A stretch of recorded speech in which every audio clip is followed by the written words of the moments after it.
Here's one of the worst House representatives we have, or the Democrats have, in the House currently. Hakeem Jeffries, who is currently the House Minority Leader, and God forbid will turn into the Majority Leader one day, is reacting to the Virginia redistricting after calling it racist, after basically calling Virginia Supreme Court ruling to end the Virginia redistricting racist. So he's on MSNOW here.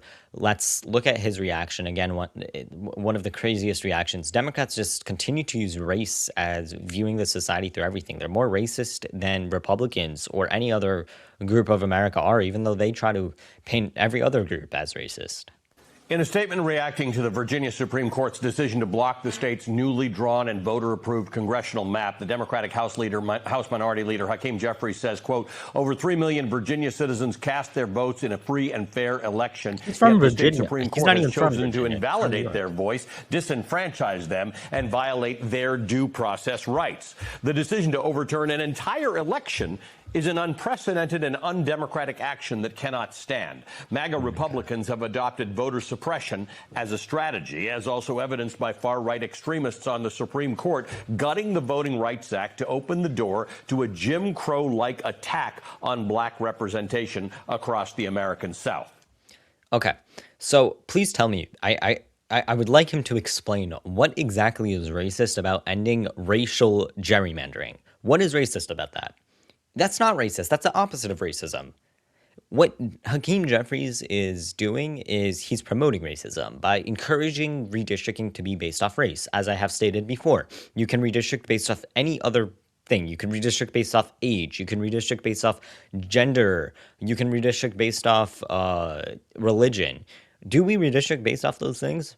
Obviously not. So why are we redistricting based off race here? We are exploring all options to overturn this shocking decision, no matter what it takes. What House options? Democrats will win in November, so we can help rescue this nation from the extremism being unleashed by Donald Trump and Republicans. Our fight is not over. We are just getting started, end quote. The Democratic House Minority Leader Hakeem Jeffries of New York joins me now. Congressman, thank you for being with us. Let me ask you this. At some point, the polling indicates the likelihood that Democrats will take the House in November. History suggests the likelihood that that'll happen. Are you a little worried that this nutty, out of control gerrymandering actually compromises that possibility? No, we're going to win back the House of Representatives in November. We are only 3 seats short. We historically overperformed in November, and that's one of the reasons why Republicans are in panic mode. Remember, Ali, when we took the House back in 2018, we were 24 seats short. We crossed over that hurdle, and in fact, in 2018, we flipped a total of 40 seats.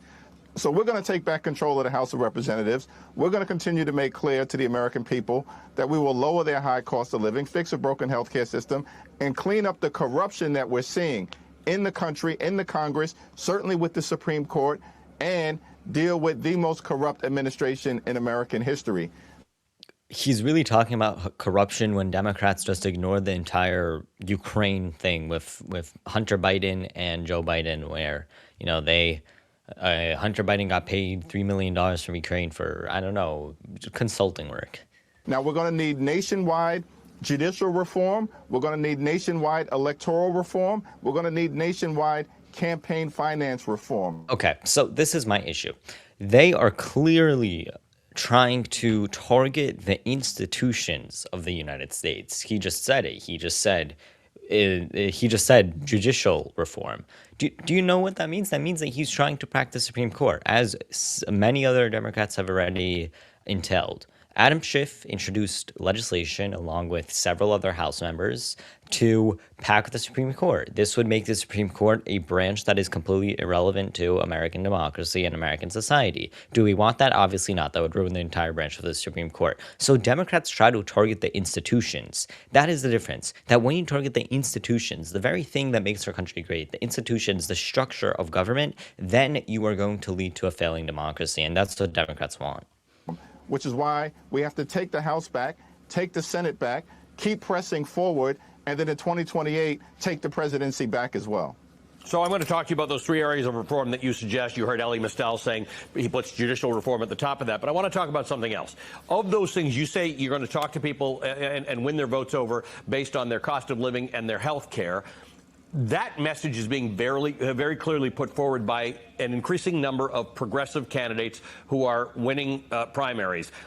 That sometimes feels out of sync with both the Democratic Party and who House leadership wants to run in primary elections. And you face some criticism for this. Where are you on this? Because the people winning elections right now tend to be putting that message forward very clearly. Well, since January of 2025, in my first remarks to the new Congress, we made clear that we're going to center lowering the high cost of living. America's far too expensive right now. People are working hard, they're playing by the rules, and they can't thrive, they can barely survive. That's a universally held belief amongst Democrats in the House across the ideological spectrum, from progressive to New Dems to Blue Dogs and all points in between. And what we've seen across the country, we've now won elections for 16 consecutive months, including in places like New Jersey, where Governor Mikey Sherrill ran on affordability. The New York City election, Zohran Mamdani ran on affordability. In Virginia, Abigail Spanberger ran and won on affordability. This is a universally held belief. I don't get involved in open seat Democratic primaries. We'll see who emerges, but the focus has got to be on winning in November, and that's what we intend to do.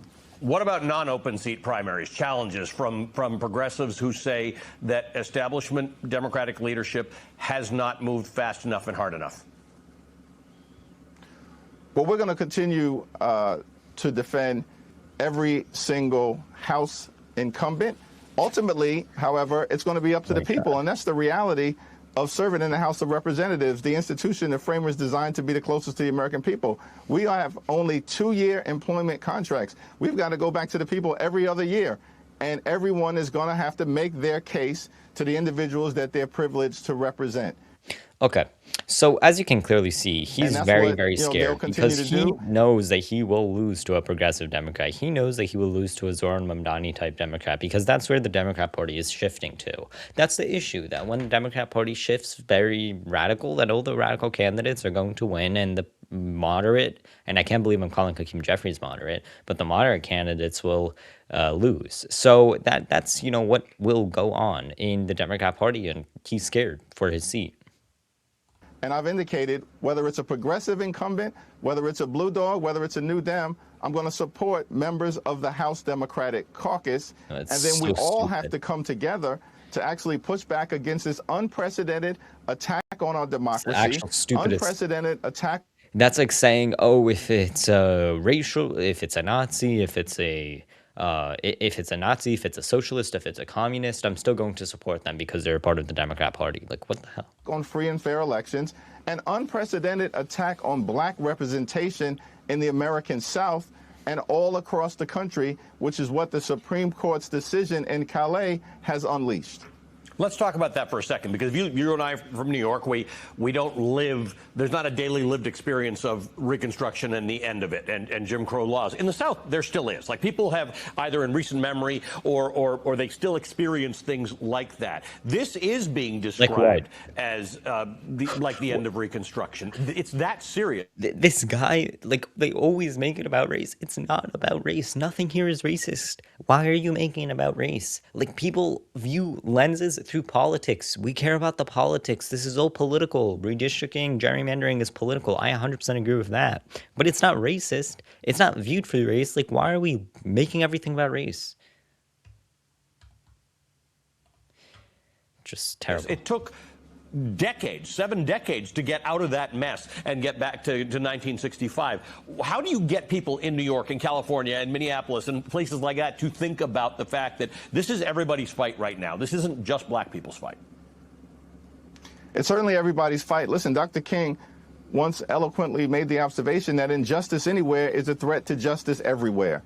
And that's the reality I of what agree. we confront right now. So it is everybody's fight. That was in his letter to the Birmingham jail, but the difference was that he was actually facing injustice. It wasn't a scam or injustice like whatever they're saying. To show up and stand up and speak up. Now, the American journey has always been characterized by moments of progress followed by moments of backlash, and then a new generation of Americans have to show up, stand up, speak up, fight, get into good trouble to usher in an era of progress. We went from the progress of emancipation to the backlash of Jim Crow, the progress of the civil rights movement to the backlash of mass incarceration, the progress of electing Barack Obama to the backlash that has resulted in the elevation of Donald Trump, God, why MAGA is he making everything extremism. about race? The entire country isn't based off race. No one is viewing it like that. Like, it's only him. Like, he actually is so disillusioned with modern day America. Like, no one cares about race.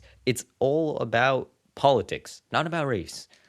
Behavior that we're seeing coming out of the Supreme Court of the United States to throw the American There's no way South he's being back serious. into the Jim Crow era. So it's going to take an all-hands-on-deck effort, and everybody has a stake in preserving a multiracial democracy as part of the effort to preserve American exceptionalism as we move forward into our next 250 years. There's nothing that Republicans are doing now that's anything of a surprise, because they wrote it all down in a 922-page book that Donald Trump denied having anything to do with, and then they're implementing all of it.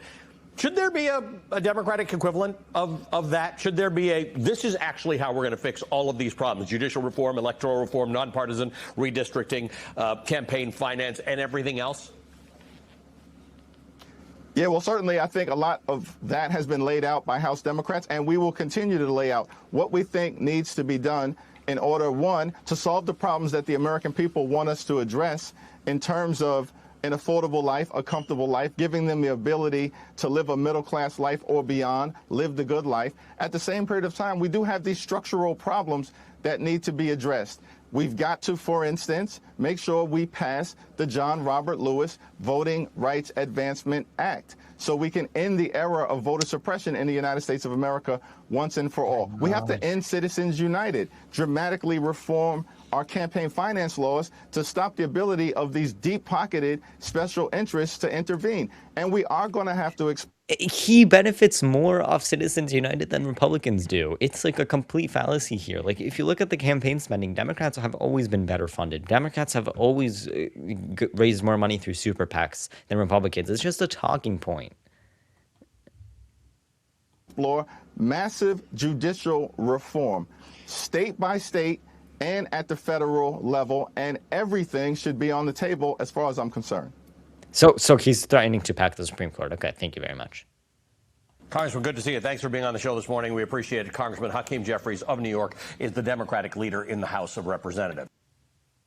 Just terrible. Again, if Democrats get in power, they will ruin our democracy. It's really concerning. I'm like Hakeem Jeffries, like he just laid it out fully. He wants to fully reform, fully change the Supreme Court, fully change the federal system of judicial system.